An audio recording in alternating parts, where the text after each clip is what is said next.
Eu fui pra fora, passei 5 anos fora. Quando eu voltei, o futebol feminino no Brasil evoluiu bastante. Os outros clubes estão entendendo com o passar do tempo que precisa investir no futebol feminino. Você pega 3 milhões dos caras e se investe na gente, você vai ver. O salto de qualidade. Nossa. O salto de qualidade. Eu quero te fazer uma pergunta justamente baseada nisso, tá? Pô, tu é uma jogadora profissional que tu sabe que no final de semana tu tem um jogo pra jogar, só que durante a semana tu tem o treino.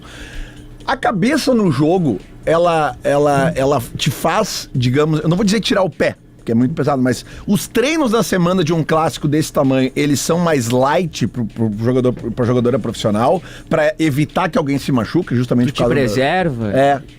Cara, eu, Valério, particularmente, sou uma atleta muito intensa, então eu não tiro o pé, eu nunca tiro o pé, independente dos jogos que sejam. Mas o Grenal é a parte, como você acabou de falar. Eu treino mais, eu tento me dedicar mais pra chegar melhor ainda no jogo. Entendeu? Fazer a preparação ainda melhor isso, para chegar. Melhor. Porque eu fico imaginando a cabeça de vocês, a gente que é torcedor. Mas a cabeça não para, todo tempo. A minha tá martelando aqui. Hoje eu amanheci, sextou, amanhã... Segunda-feira, quando amanheceu segunda-feira, eu falei... Cheguei na física, eu falei, bom dia, semana de Grenal, todo mundo... Isso aí. Mas esse é o espírito. Tamo ligados. Isso é o que o torcedor quer, sabe? Seja do futebol feminino, do futebol masculino, nós torcedores, a gente quer que os jogadores... A gente sabe, vocês são profissionais e tudo, né? É um trabalho, é um emprego, sim. Mas o futebol, ele é diferente, sim. Porque ele envolve essa paixão da torcida. E a gente fica muito puto quando tem uns caras que estão com essa camisa que tu tá usando aí e parece que eles estão em qualquer lugar no mundo e pra nós não é assim. Eu fico muito feliz que ela entendeu isso. É que tu quer um atleta que ele seja também um torcedor, claro.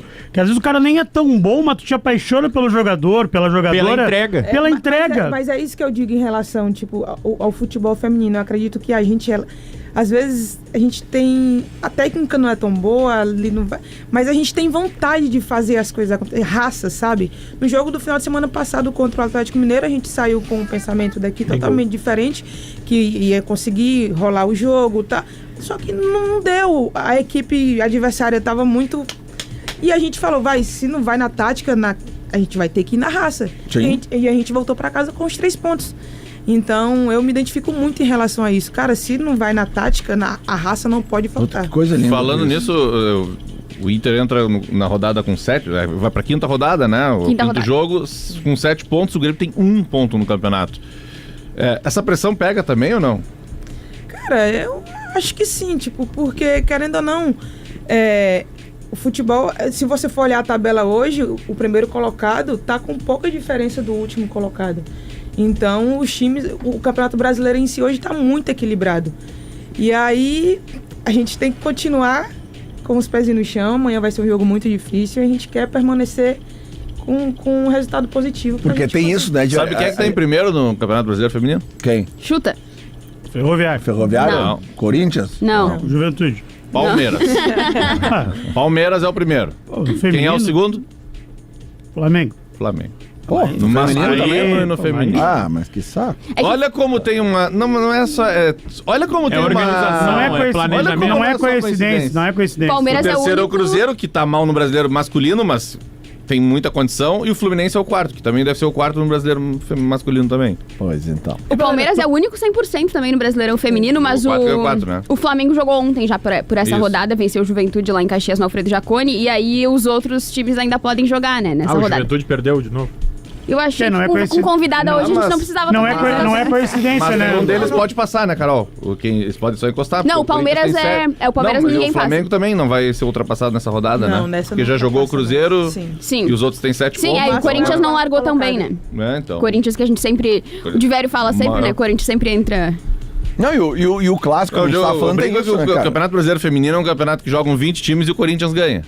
Né? Essa é a regra do campeonato. Eventualmente 10, não acontece. 11, era um negócio assim, né? Sim. O Corinthians é muito hegemônico, né? Mas esse ano a gente vem vendo, e a Valéria pode falar até melhor do que eu, a gente vem vendo nas últimas temporadas competições mais disputadas. Tanto é que no ano passado a final do Brasileiro entre Corinthians e Cruzeiro foi ali na unha, assim, no finalzinho do jogo. O Cruzeiro podia ter feito um gol e ter decidido tudo nos pênaltis. Então, assim, foi...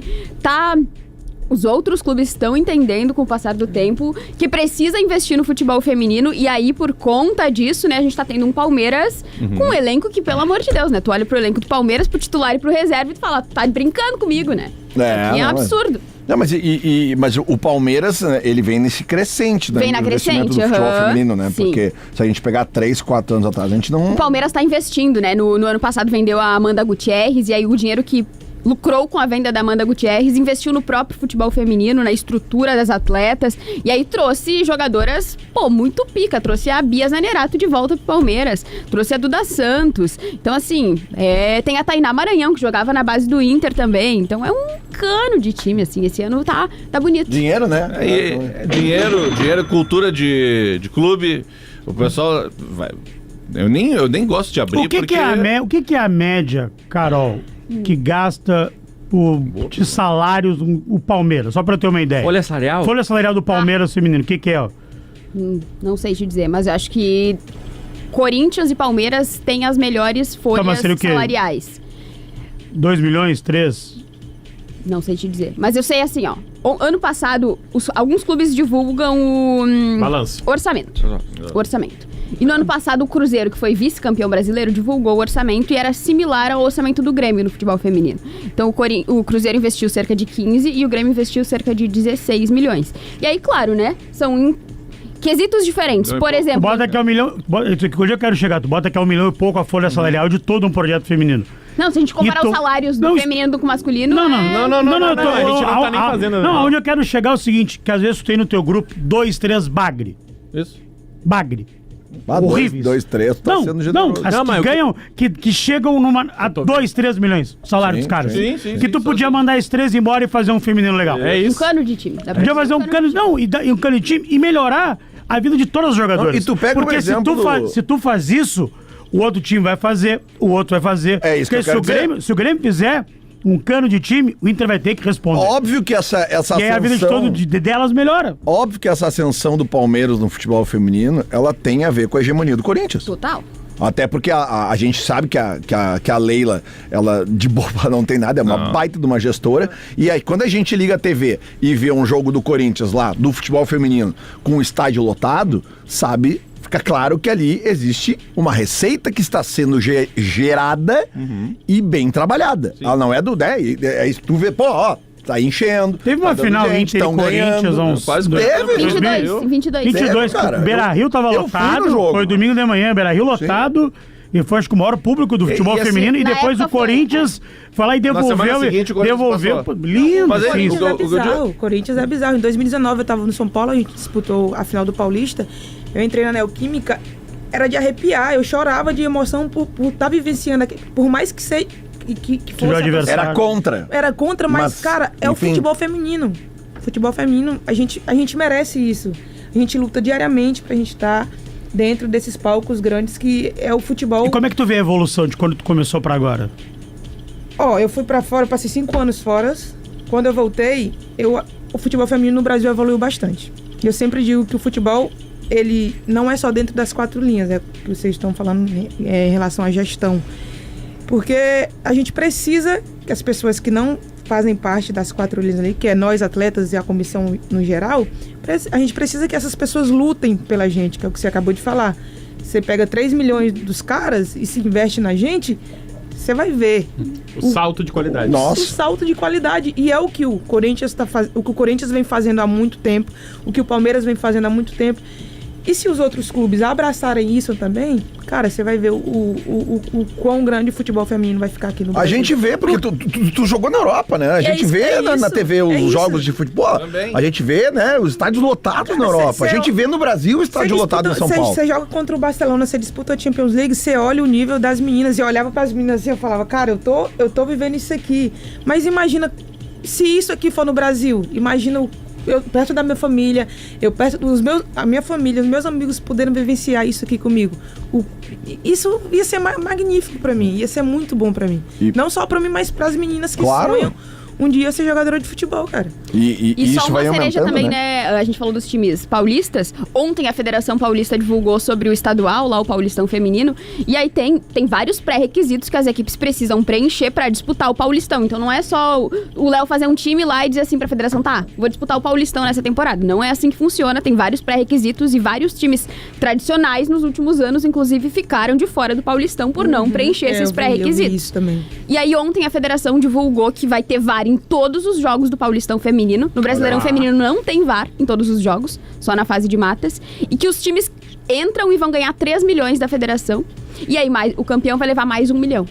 Então assim, já é um auxílio também para as equipes que a gente olha para a tabela e fala, pô, mas os times do eixo estão lá em cima. Por quê? Porque também tem toda essa ajuda, né, por trás ali no... E tu falou agora... a Federação agora... Gaúcha de Futebol também precisa se mobilizar. Tu falou sobre o VAR agora, eu me lembrei que esses dias teve um lance num jogo do Grêmio, né? Isso. Que foi bizarro, né, cara? Um gol do Grêmio Nem que foi a física anulado, explica, que não né? tem explicação, né, cara? Tipo, a gente tá falando da primeira divisão do futebol feminino brasileiro, que ano que vem vai sediar uma Copa do Mundo. Isso. E há uma rodada atrás... Teve a arbitragem chegou atrasada num jogo, num clássico carioca, Botafogo e Flamengo. Nossa, então assim, tu imagina se acontece uma coisa dessas no masculino? Não acontece. Nunca mais os A caras gente não trabalham. pode nem imaginar porque não vai acontecer. Porque não acontece isso.